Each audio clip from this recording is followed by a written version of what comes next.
right බලන්න මේ photo එක දිහා. මොකක්ද moon knight කියන්නේ? moon knight කියනවා this hammer is lighter than it looks. මොකක්ද මේකේ තේරුම? moon knight මේ කියන්නේ මේ මිටිය පේනවටත් වඩා සැහැල්ලුයි කියලා.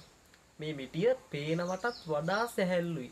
සංසන්දනය කරනවා. පේන මට්ටමට වඩා සැහැල්ලුයි. කියන්නේ බැලූ බැලමට පේනවට වඩා සැහැල්ලුයි. පේන පෙනුමට වඩා සංසන්දනය කරනවා. අපිට එදිනදා ජීවිතයේදී ඕනතරම් දේවල් මේ විදිහට සංසන්දනය කරන උදාහරණයක් විදිහට එයා ලස්සනයි මෙයාට වඩා.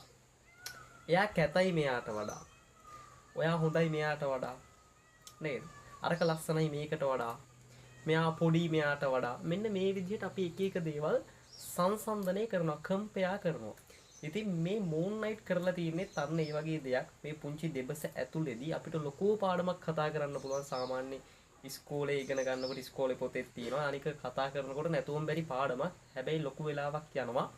ඒත් මම පුංචි වෙලාවකින් මේ පාඩම දන්න කෙනෙක් තාපහු මතක් වෙන විදිහට මම ඒක පොඩ්ඩක් මතක් කරන්න. දැන් අපි දන්නවනේ adjectives මොනවද adjectives කියන්නේ? නාම විශේෂණ. මොකක් හරි නාම පදයක් විස්තර කරනවා. ඒ කියන්නේ විශේෂ කරලා කියන උදාහරණයක් විදිහට නිමල් උසයි. නිමල් කියන කෙනාව අපි මොන විදිහටද විශේෂ කරන්නේ? උසයි කියලා. නිමල්ව විශේෂ කරනවා අපි උසයි කියලා. Nimal is tall. ඔන්න අපි විශේෂ කරා. දැන් අපි සංසන්දනය කරන්න යමු නිමල්වයි කමල්වයි.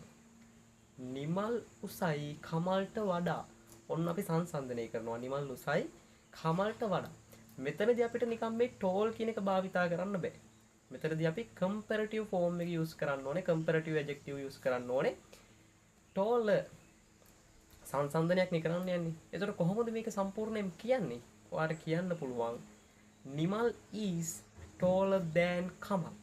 නිමල් කමල්ට වඩා උසයි. උසම කෙනාව තමයි අපි ඉස්සෙල්ලාම දාන්නේ. Nimal is taller than Kamal. මේ than කියන්නේ වඩා කියන අදහසින්. පැහැදිලිද? දැන් තව එකක්. මීනා මාලිට වඩා ලස්සනයි. දැන් කවුද මෙතනින් වැඩිපුර ලස්සන? මීනා. එහෙනම් අපි මුලින්ම කියනවා මීනා is beautiful.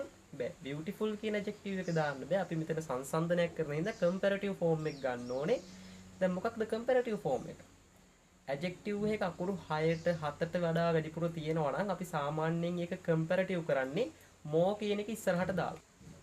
right? ඉතින් අපිට මේක කියන්න පුළුවන් Meena is more beautiful than Amali. Meena අමාලිට වඩා ලස්සනයි.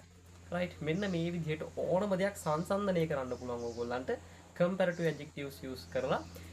ඉතින් මේ පාඩම මුලින්ම ඉගෙන ගන්න කෙනෙක්ට නම් මෙලෝදියක් තේරෙන්නේ නැතුව ඇති. මොකද මේක ලොකු වෙලාවක් අරගෙන ලොකුවට පැහැදිලි කරන්න ඕන පාඩමක්. නමුත් මේක දැනටමත් ඉගෙනගෙන ඉන්න ළමයෙක්ට මේ දේ ඇති මේක අපව මතක් කරගන්න සහ තේරුම් ගන්න මොකක්ද මේ කියලා.